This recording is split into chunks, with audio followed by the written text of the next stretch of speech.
ಹರೇ ಕೃಷ್ಣ. ಶ್ರೀ ವಿಷ್ಣು ಸಹಸ್ರನಾಮ ಸ್ತೋತ್ರ ಶ್ಲೋಕ 4 ಮತ್ತು 5ರಲ್ಲಿ ಬರುವಂತಹ ನಾಮಗಳು ಮತ್ತು ಅದರ ಅರ್ಥ ಏನು ಅಂತ ತಿಳ್ಕೊಳ್ಳೋಣ. ಶ್ಲೋಕ 4.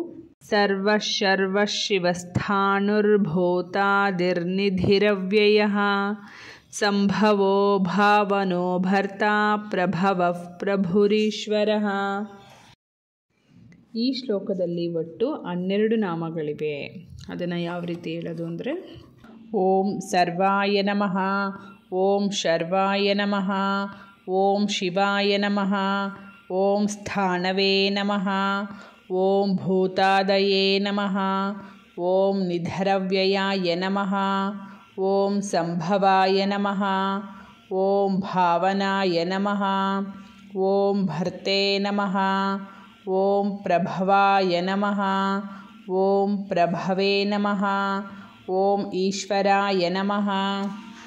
ಈ ರೀತಿಯಾಗಿ ಹೇಳಬೇಕು. ಇವಾಗ ಇದರ ಅರ್ಥ ಏನು ಅಂತ ತಿಳ್ಕೊಳ್ಳೋಣ. ಮೊದಲಿಗೆ ಸರ್ವ ಅಂದರೆ ಅಸತ್ ಮತ್ತು ಸತ್ ಎಲ್ಲದರ ಉತ್ಪತ್ತಿ, ಸ್ಥಿತಿ ಮತ್ತು ಪ್ರಳಯದ ಸ್ಥಾನವಾಗಿರುವವನು ಎಂದಿದರ ಅರ್ಥ. ಮುಂದಿನ ನಾಮ ಶರ್ವ ಅಂದರೆ ಪ್ರಳಯ ಕಾಲದಲ್ಲಿ ಸಮಸ್ತ ಪ್ರಜೆಗಳನ್ನು ಸಂಹಾರ ಮಾಡುವವನು. ಮುಂದಿನ ನಾಮ ಶಿವ ಅಂದರೆ ಮಂಗಳಕರವಾಗಿರುವವನು, ಶುದ್ಧನಾಗಿರುವವನು, 3 ಗುಣಗಳಿಂದಲೂ ಶ್ರೇಷ್ಠನಾದ ಕಲ್ಯಾಣ ಸ್ವರೂಪಿಯಾಗಿರುವವನು. ಶ್ರುತಿಯು ವಿಷ್ಣು, ಬ್ರಹ್ಮ ಮತ್ತು ಶಿವ ಇವರಲ್ಲಿ ಭೇದವನ್ನು ಉಪದೇಶಿಸಬಾರದು ಎಂದು ಹೇಳುತ್ತದೆ. ಆದುದರಿಂದ ಶಿವ ಮೊದಲಾದ ಹೆಸರುಗಳಿಂದ ವಿಷ್ಣುವೇ ಸ್ತುತಿಸಲ್ಪಡುತ್ತಾನೆ. ಉಪನಿಷತ್ತಿನಲ್ಲಿ ಸಬ್ರಹ್ಮ ಸಶಿವ ಎಂದು ಹೇಳಲಾಗಿದೆ. ಅಂದರೆ ಅವನೇ ಬ್ರಹ್ಮ, ಅವನೇ ಶಿವ. ಮುಂದಿನ ನಾಮ ಸ್ಥಾಣು ಎಂದರೆ ಸ್ಥಿರವಾಗಿರುವವನು. ಮುಂದಿನ ನಾಮ ಭೂತಾದಿಹಿ ಅಂದರೆ ಭೂತಗಳಿಗೆ ಆದಿಕಾರಣನು. ಮುಂದಿನ ನಾಮ ನಿಧಿರವ್ಯಯ ಅಂದರೆ ನಾಶರಹಿತನಾದ ನಿಧಿಯಾಗಿರುವವನು.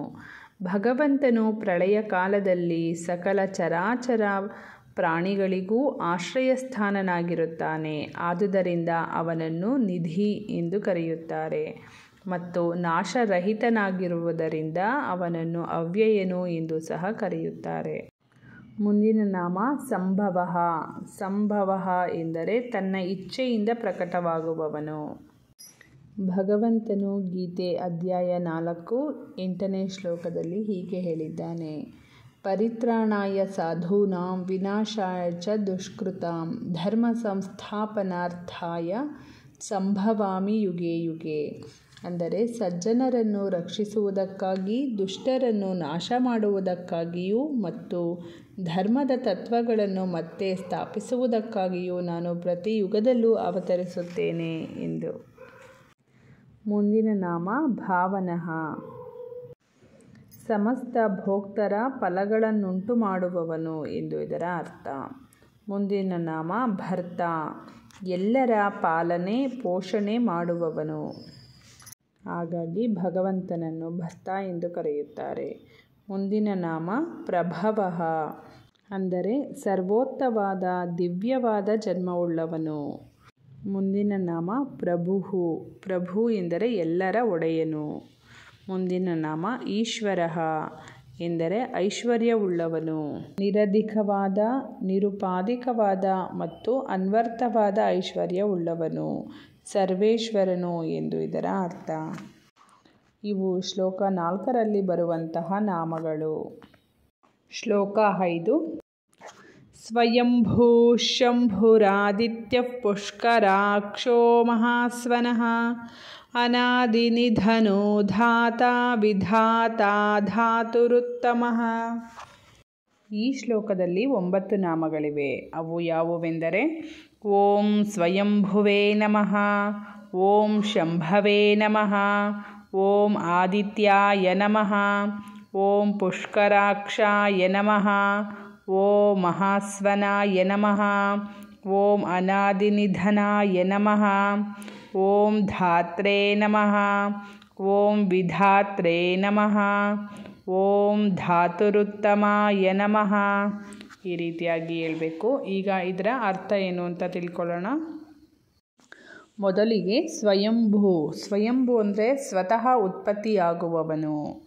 ಮುಂದಿನ ನಾಮ ಶಂಭು. ಶಂಭು ಅಂದರೆ ಭಕ್ತರಿಗಾಗಿ ಸುಖವನ್ನು ಉಂಟು ಮಾಡುವವನು. ಮುಂದಿನ ನಾಮ ಆದಿತ್ಯ.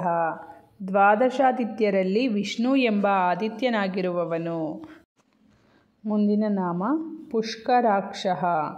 ಕಮಲಗಳಂತೆ ಕಣ್ಣುಗಳುಳ್ಳವನಾದ್ದರಿಂದ ಭಗವಂತನನ್ನು ಪುಷ್ಕರಾಕ್ಷ ಎಂದು ಕರೆಯುತ್ತಾರೆ. ಮುಂದಿನ ನಾಮ ಮಹಾಸ್ವನಃ. ವೇದರೂಪಿ ಅತ್ಯಂತ. ಮುಂದಿನ ನಾಮ ಮಹಾಸ್ವನಃ. ವೇದರೂಪಿ ಅತ್ಯಂತ ಮಹಾನ್ ನಾದವುಳ್ಳವನು.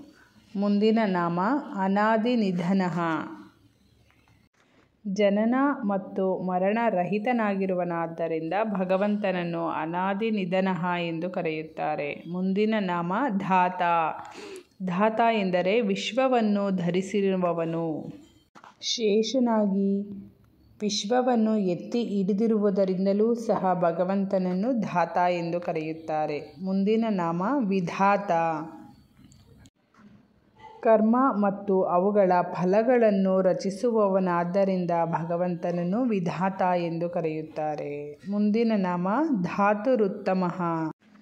ಭೂಮಿಯನ್ನು ಹೊತ್ತಿರುವ ಆದಿಶೇಷನಿಗೂ ಆಧಾರನಾಗಿರುವವನು. ಅಥವಾ ಧಾತ ಎಂದರೆ ಬ್ರಹ್ಮ.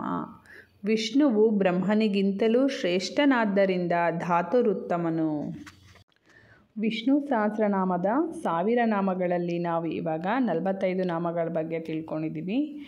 ಇನ್ನೂ ಉಳಿದ ನಾಮಗಳನ್ನು ಮುಂದಿನ ವಿಡಿಯೋದಲ್ಲಿ ತಿಳ್ಕೊಳ್ಳೋಣ. ಧನ್ಯವಾದಗಳು.